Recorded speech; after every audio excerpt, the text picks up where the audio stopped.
Okay, well, hello everyone. Can you hear me okay? Yep. My name is Michelle. I know most of you, and I'm going to be talking today about licensing content. So, let me just do the typical thing where you get your screen ready on a Zoom call awkwardly. Um, okay. You got And chat love already.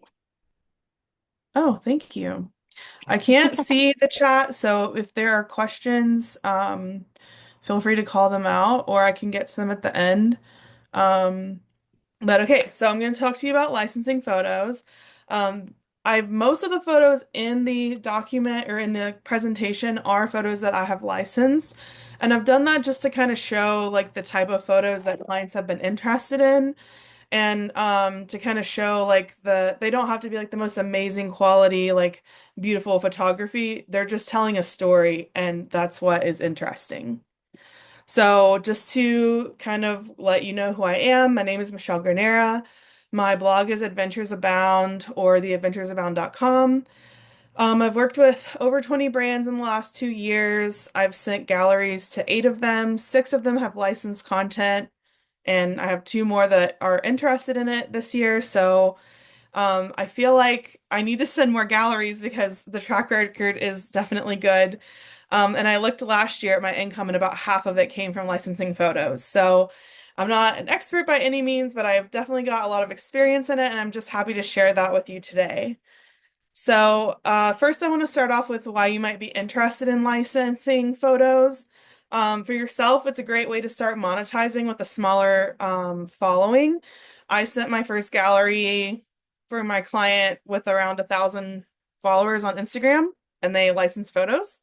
And I was like, "Are you serious?" But they wanted them. They're looking for a different lens. So, it's a great way to make money off of work that you've already done or are going to do. If you're going to go take photos. You're probably a content creator, so you're going to be doing that anyway. You might as well, um, work less and make more. And also, it's a great way to add another revenue stream. For the brand's perspective, they might want to license photos from you because they need a fresh image asset library, maybe because you provide a unique point of view. That's going to be different from like a professional photographer that they have on staff. And they are going to use those images for marketing campaigns, sometimes also working with smaller destination marketing organizations or DMOs can be kind of expensive to hire a photographer. So, it's also a great way for them to get access to professional images on like more affordable way. Um, Okay, so these are 4 examples of my licensed content in the wild. And I just wanted to show like the different ways that it can be used. So the first 2 are clients using posts that in social media from photos that they've licensed from me. The third one is an article that I was commissioned to write. They also licensed photos from me to put with the article. And the fourth one, Ellen actually commissioned me to write for Happy Valley's um, inspiration guide, and then they also license photos from me to use to print in that guide. So, just wanted to show like the different range of how my photos have been used and how your photos could be used. So if you're considering licensing photos, I do want to go over some ethical and legal concerns that you should consider.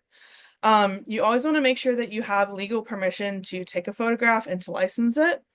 Um, There are buildings that are protected by copyright. So, like the Eiffel Tower is a really famous one. And then you've also got like buildings in New York City, different museums, things like that. So you'll want to make sure that you are checking if you're in like a big city or something like that, that you do have permission. Also, like you can't always take photos in private places or fly drones on certain lands, like public lands, like national parks and things like that. So if you're trying to sell your photos, you want to make sure that you are ticked and tied with all of your permissions. If you have people in your photos, you're going to want to make sure that you have a model release. Check in the background to just make sure that what is there is going to be licensable. You want to make sure that you respect sensitive sites, like sometimes temples or private places don't want you to photograph there. Make sure there's no children in the photos, and that just you're respecting people's personal privacy. I see this a lot with content creators, taking pictures of people who work somewhere. I personally think that you should always ask and give them information so they're giving you informed consent, especially if you're licensing those photos. So I'll say like this will be used most likely by Visit City for their marketing, and they can say yes or no. And I've had people say no and say thank you for asking. Most people don't. So just always make sure that you have permission and you're respecting people's privacy. If you are licensing photos to a brand, make sure that you're letting them know the quality of that. If it's taken with a cell phone versus a professional camera, it just is going to have different quality to it, and that could affect what they are able to use it for. That doesn't mean they don't want to use it if it's from your cell phone, but they might not want to print it into a guide or put it on a billboard or something. So you always want to make sure that you are communicating that. Um, Also, the way that a shot is set up could be someone else's intellectual property. So, like, if someone's going in and like getting a specific angle and they're moving things around in a specific way, um, technically that's their intellectual property. So, I don't think there's anything wrong with like one or two shots, like, oh yeah, that was a really good idea. Let me do that too. But you don't want to be like copying the same thing everyone's doing, this one person's doing, or something like that, because that's like part of their creative aspect that they're putting into that too. If someone else takes a photo of you, that belongs to them. So, like, I had a really good example. There was a photo of me at the Hello Social meetup 2 years ago, and Brittany Brown took that photo. So she actually owns the copyright to that. And if I wanted to license it, I have her permission to use it on my personal site. But if I wanted to license that, I would have to okay that with the photographer. Um, so I did put a link here and I'll send it in the chat later. Adobe has a list of known image restrictions of those like public sites around the world that you're not allowed to license. And I have a personal example here. So I worked with Motel 6 last summer and I had to clear with their legal team what I was and was not allowed to film and submit for the video, and they advised me not to film inside of Smithsonian museums, not to include Smithsonian signs, and to make sure there were no other people in the background. And the friends that were in the videos had to sign model releases. So that's just like a real life example of all of the concerns that I just brought up. And I need to drink water, sorry. Um, okay, so as far as editing goes, I use Adobe Lightroom. They have a version that you can access on your phone or your computer, and I like that because I post on social media and I do like regular photos. Um, as you're editing them, you want to take into consideration if you're using your personal style of editing versus like a commercially usable style. So what that means is like if you like to add like a pink tint or you make them really dark, or there's just something that is very specific to your style, your client might be interested in that, or they might want something that's more like general that'll match the style of the rest of their photo assets. So that's something that you might want to talk to them about.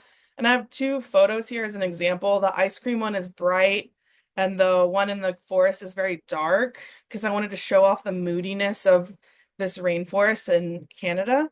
But if I were editing that in a more commercial way, I might lighten it up a bit and just make it a little less contrasted. So that's something that you want to consider when you're editing for licensing photos. And then just make sure that you're retaining the image quality, and that you're not over editing it or downloading it in a too small size for it to be used. So if you would like to learn more skills about taking photos and editing photos, there are tons of ways that you can do that. There's tons of videos on YouTube. Like I can't even begin to like name them all, but you can search and find just about what you're looking for. I'm taking a class right now on Udemy. It's spelled Udemy right there on the screen, and there's a screenshot here of what the material looks like. It's broken into 10-minute or less snippets, and there's like 75 hours of content. So you could be studying that for a really long time. But they kind of go through like the basics, the anatomy of your camera, shooting with a cell phone, how to edit, and then how to shoot in manual with changing like your ISO, your aperture, and your shutter speed. And then they also go through different types of photography, like weddings, portraits, landscape, on and on and on. That one is like $20. It's like always on sale. So even if you go up to it and it says it's not on sale, like just wait a day and it probably will be. But that's a great way to like learn new skills if you are interested in adding licensing photos to what you can offer. Another way is taking local workshops. Like there's a camera shop here in Philadelphia that offers workshops, and you could probably find one in your area. And that's a great way to have like a real person showing you how to use your actual camera that you have, um, like one-on-one. And they can sometimes be a little bit more affordable or more hands-on. Another way that you can learn new skills is going to conferences, which is why I have this photo of me and Tori here. We went to the Women in Travel Summit in May, and there were a few different courses on photos and licensing. Tori went to one about licensing photos from Megan Indo. And I have a link to a talk that she did about this same subject if you want to go more deeper into that. I went to one about posing because as content creators, we're always trying to find new ways to do stuff like that.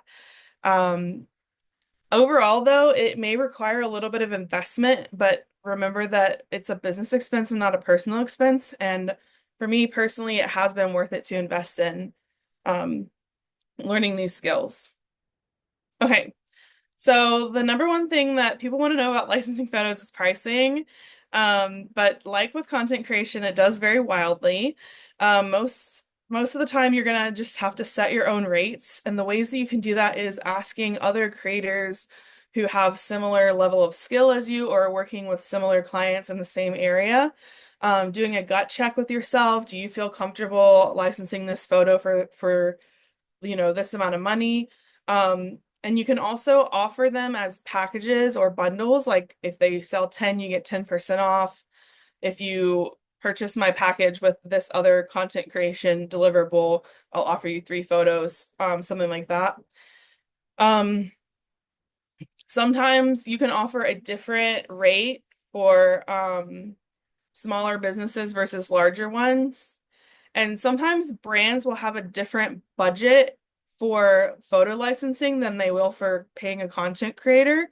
I've had a client barely have a few hundred to pay me for the deliverables and then license an entire gallery for thousands of dollars. So it comes from a different place in their budget. So this could also be a great way to monetize on trips that are hosted or something like that. Um, as you're setting your pricing, you're going to want to ask about the usage. So, are they going to run paid ads or just post on social media organically? Is it going to be on print? Is it going to be in billboards? And you can go super deep into this too. Like, how many are you going to print? How widely will it be distributed? Um, it goes very deep. Or how long do they want to have access to it? Like just a few months, a year, perpetuity. Regardless of the usage, though, you want to make sure that you are retaining the rights to your images and you're just giving them a license to be able to use your photo. So I'm going to say this a few times, but make sure that you're reading your contracts. Um, a lot of times it'll just be in the fine print that they own all of your image library. You do not want to give that away. So please read your contracts.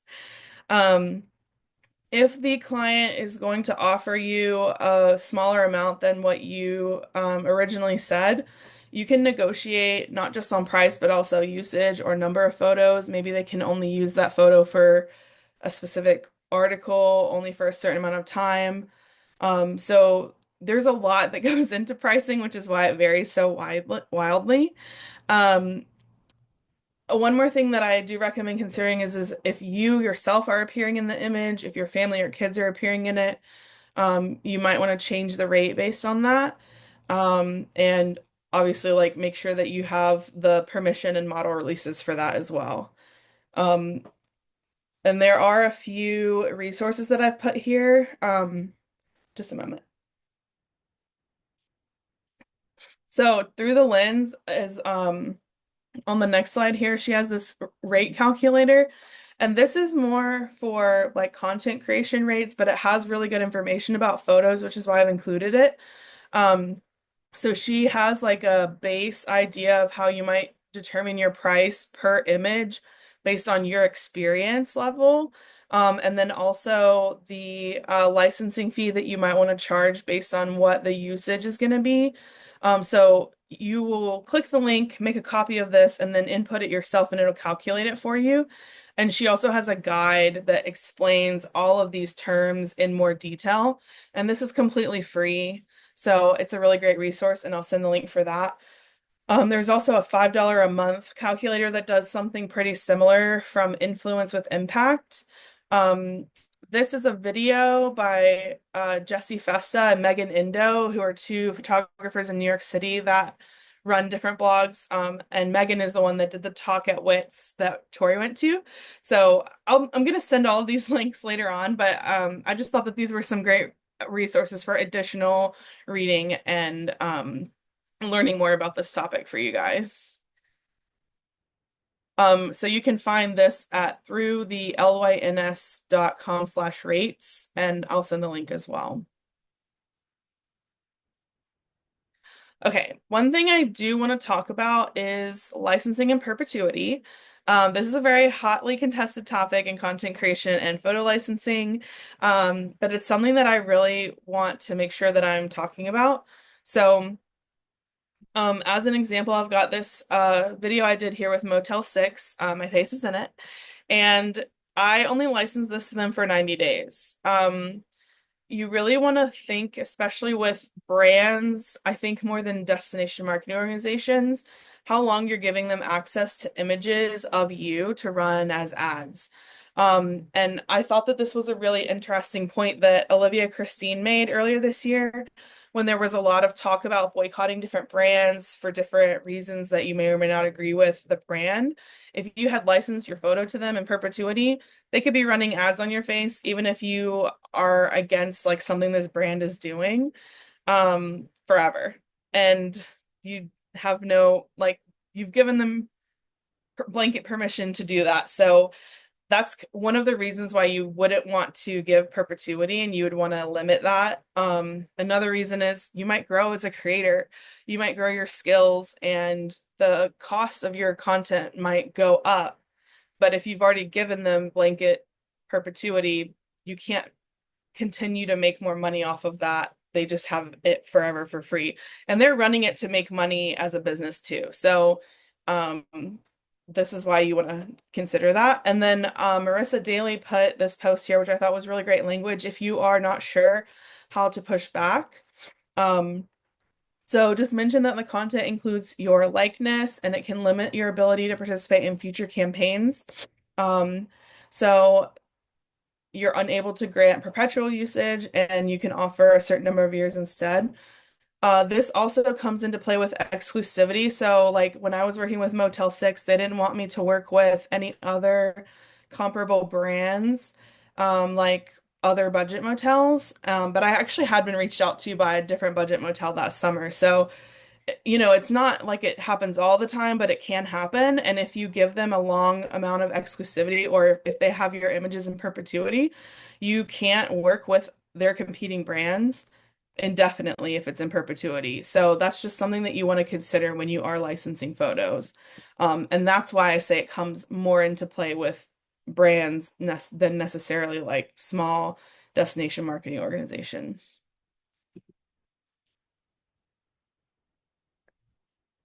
Um, So this is the process that I go through or that you can go through when if you're going to license photos to a client.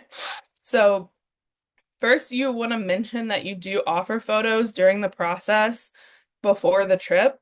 So you can use the language of that you offer a digital media library or digital media assets for their marketing catalog.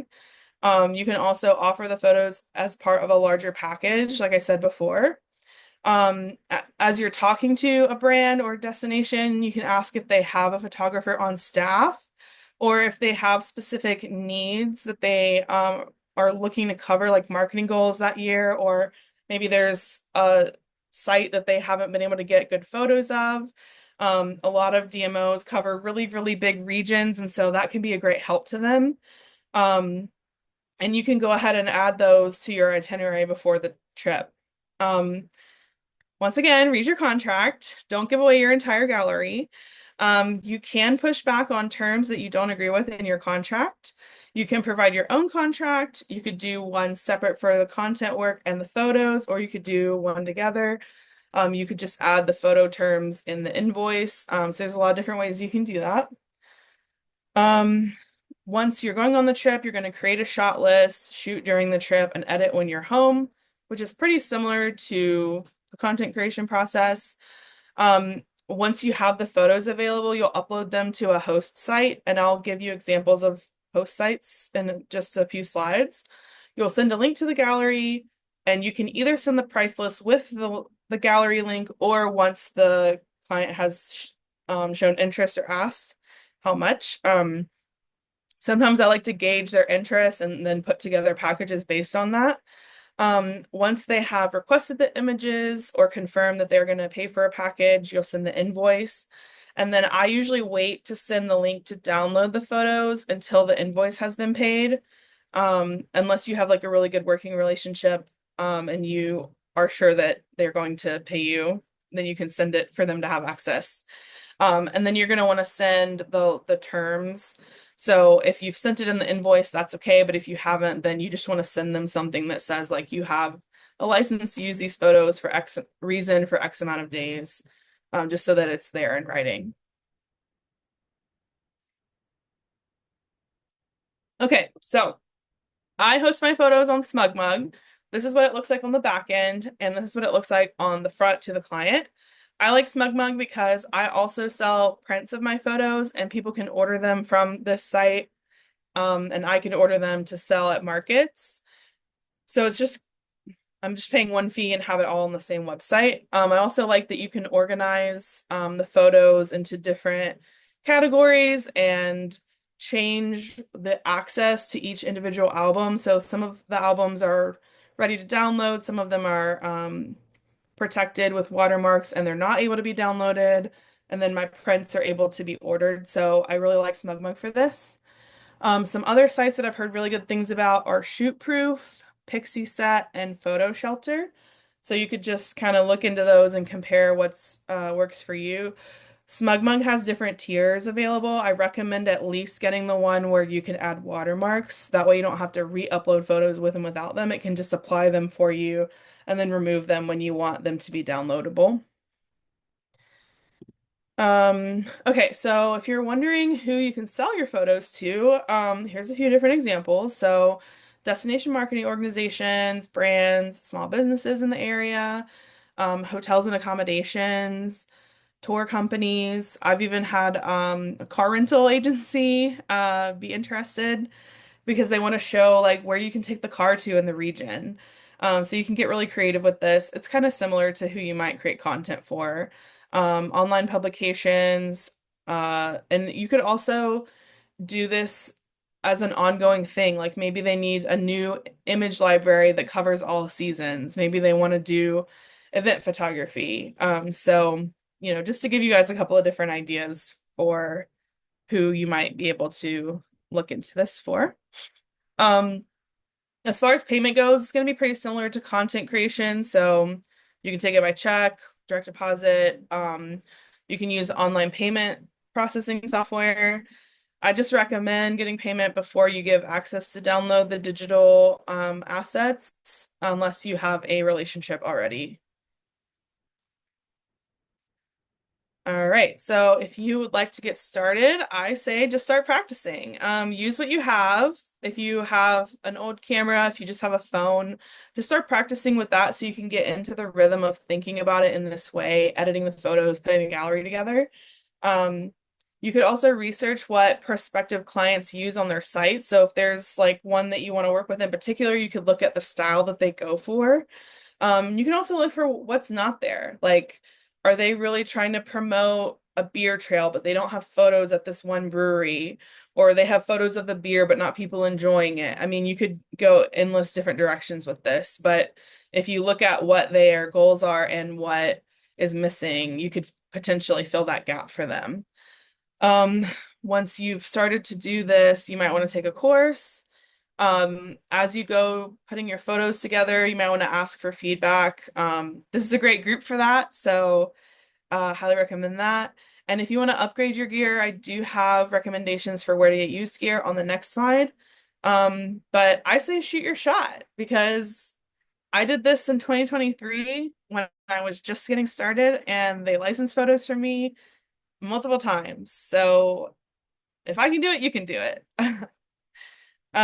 If you are looking for upgrading your gear, I do recommend going used if you um don't want to spend a lot of money, but you want to practice. So I use keh.com.